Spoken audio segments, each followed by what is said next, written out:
Victor Oshimen transfer agreement puts Arsenal on red alert as a transfer announcement is expected very, very soon. We're going to be giving the latest with regards to Dewsbury Hall. Has he turned down a move to Brighton to go and join Chelsea and reunite with Enzo Maresca? And we're going to be talking Joshua Zirkzee as Man United now, according to reports, are very, very, very close to getting the signing over the line.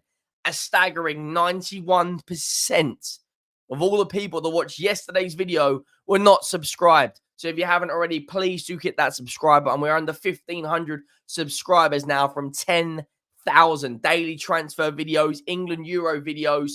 The season is only a couple of months away. We're covering Europa League, Champions League, Premier League, everything.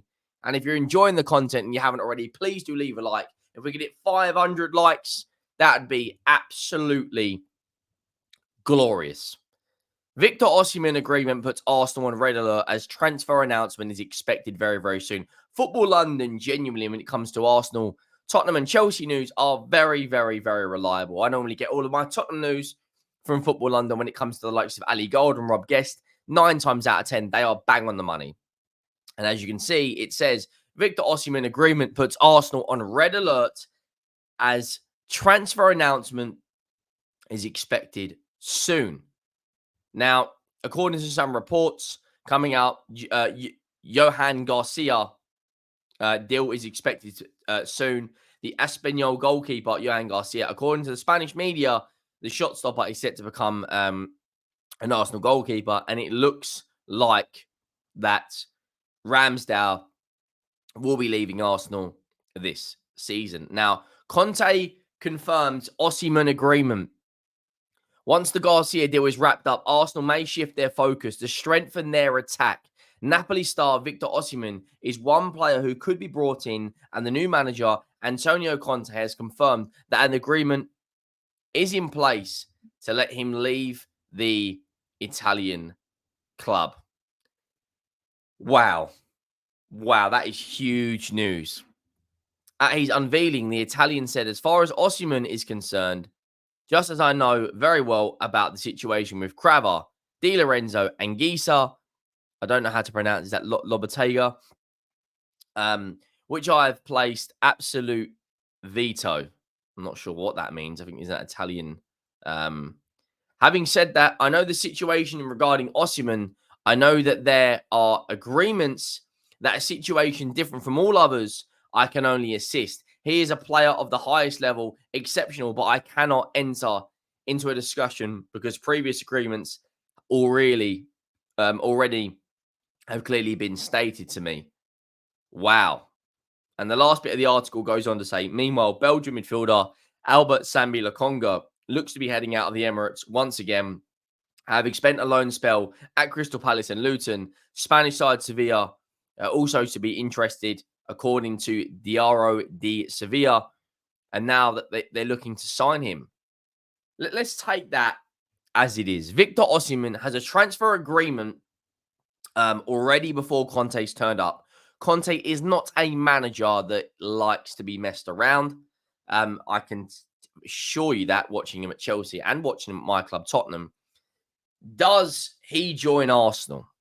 15 Serie A goals last season, was instrumental to their 2021-2022 title winning campaign, or it might have even been the year afterwards.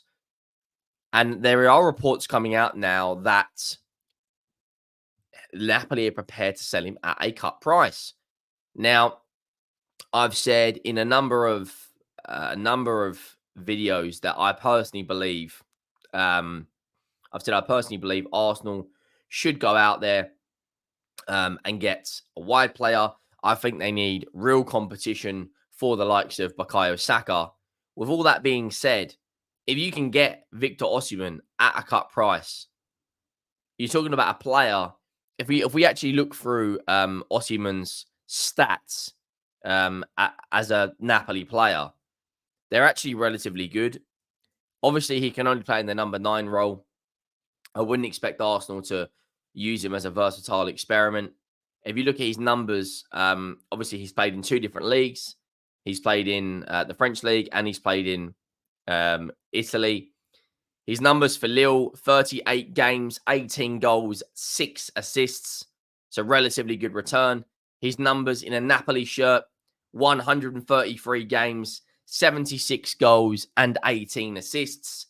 He played at Wolfsburg overall, 223 games, 114 goals, 28 assists, and 29 yellow cards. You're talking about a player who's got Bundesliga experience. He's got a relatively good Champions League return, 9 goals and 1 assist in 17 games. He's got a Europa League return of 5 GA in 8 games.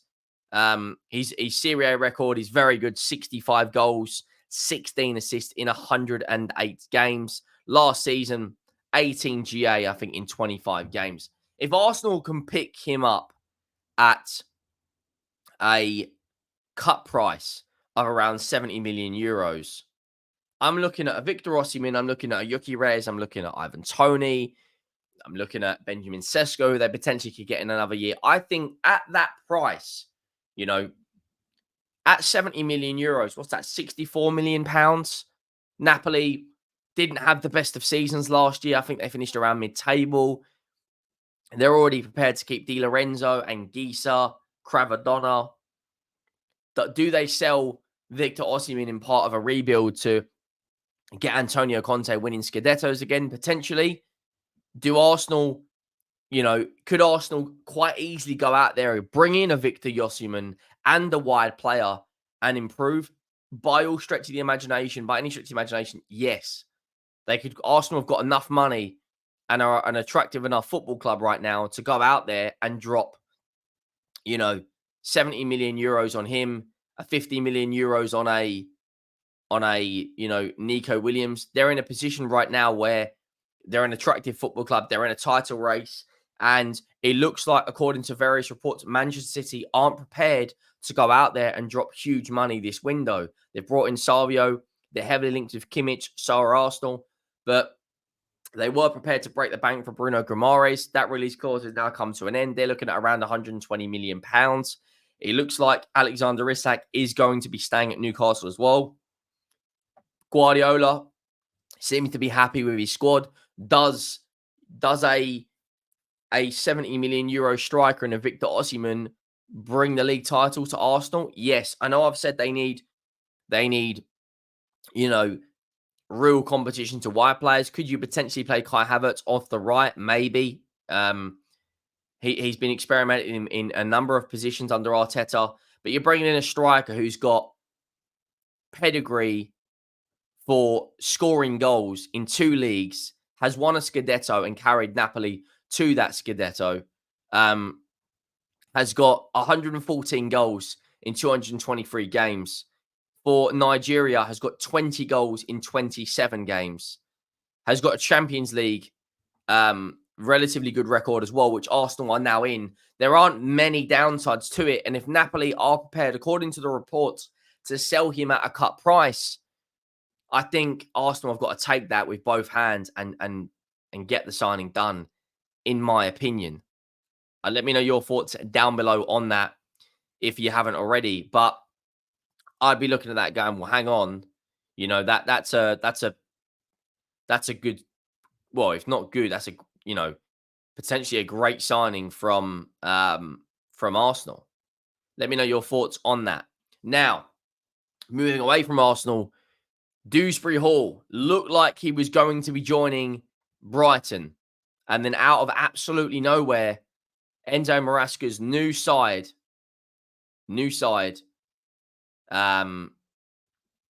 Chelsea look like, so I'm trying to bring the report up from Fabrizio Romano. Now they look like they're the ones that are in the driving seat. As it stands right now, I don't really know what Chelsea's plan is. I know what their short-term plan, which is buy young players and hope that in a few years they are world beaters. By all accounts, that could work, but they're already 1.1 billion down. They're already 1.1 billion down. Does a Dewsbury Hall take them to the next level? For me, not in my opinion. when you look at his numbers, yes, he had a fantastic year last season in the Championship, right? He got, I think, 12 goals and 14 assists overall, you know, for Leicester last year in the Championship. When you look at his Premier League stats, though, they're not great. Nearly 60 games, 3 goals, and 4 assists. 7 G8 in 60.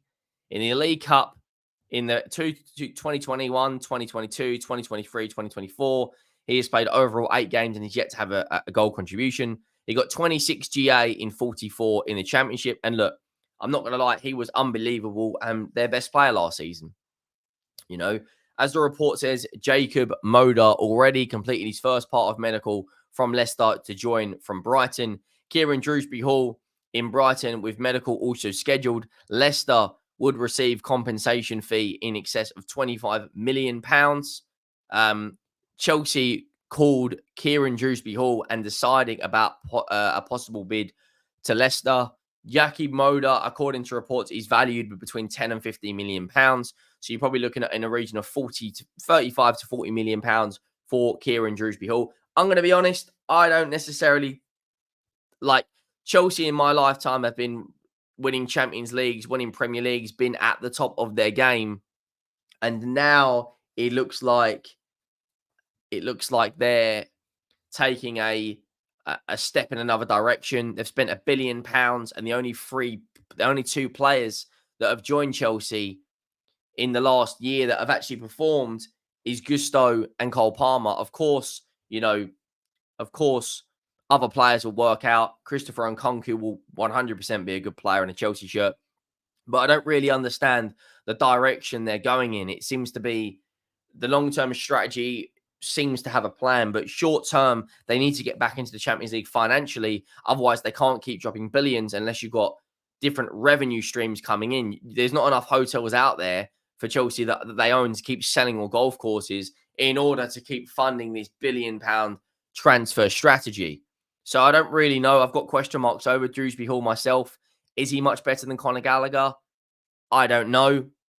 It'd be interesting to see what happens on that story. Moving away to Manchester United, reports coming out that they are prepared now to trigger the £40 million or €40 million, should I say, release clause from Joshua Zirkzee with that Dutch connection. And it's almost a breath of fresh air if you're a Man United fan. You know, you're bringing in Van Nistelrooy, you're bringing in the go-ahead Eagles manager, you're getting footballing people to make footballing decisions. Other reports are coming out that Van Nistelrooy could be Ten Hag's successor if he were to go.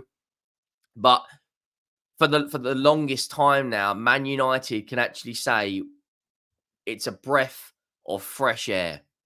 It's a breath of fresh air. Now Manchester United look like they are going in the right direction for the first time in a very, very long time.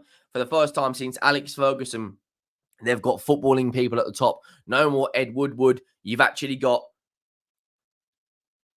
intelligent football brains making the right decisions. Now, speaking on Joshua Zirkzee, now he is a player who's attracting interest from a number of clubs.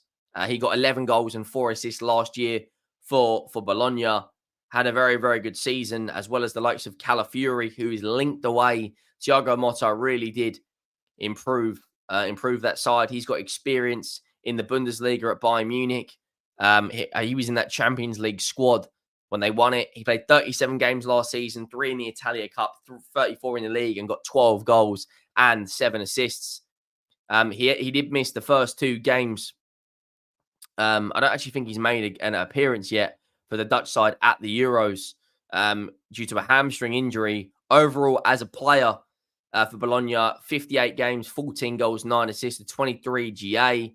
For Bayern Munich, he played 17 games and got 5 GA. He is not the most clinical. You know, Arne Slot will know him very well at his days coming through Feyenoord's academy. He's played for Parma as well. He's played at Anderlecht. His record at Anderlecht is very good. 18 goals and 13 assists in 47 games. You're bringing a player that's relatively experienced, still only 23, only just turned 23 as well. Main position is that number 9. He probably could play in a 2 as a second striker as well. He does only have 2 years left on his contract. And Man United now are looking at with that Dutch connection, can they provide real competition to a Rasmus Højlund? Because if they don't, I don't really see how that improves Rasmus Højlund. Does he have good enough qualities in his game? Joshua Zirkzee, he's relatively good in the air. He's got good hold-up play. Man United and AC Milan at the moment are the two favourites to sign him. He joined to Bologna from Bayern Munich back in August of 2022. I think this is a good signing for Man United. You know, I don't think you should be expecting a 25-goal-a-season striker to come in, but with him, with Rasmus Højlund, with Marcus Rashford, with a right winger that comes in as well, and it solidifies that right-hand side. I know they were linked with Elise, but there's other targets out there. I think that's a good enough firepower for Man United. And then you've got the goals in midfield from Bruno Fernandes. I think Man United now are on the right trajectory and going in the right direction. And I do believe this is a good signing for Man United. Let me know your thoughts down below on Dewsbury Hall, Victor Oshimen's transfer agreement, and Joshua Zirkzee to Manchester United. Make sure you have subscribed. Make sure you like the video on the way out. I'll see you all in the next one. Thank you for watching. I am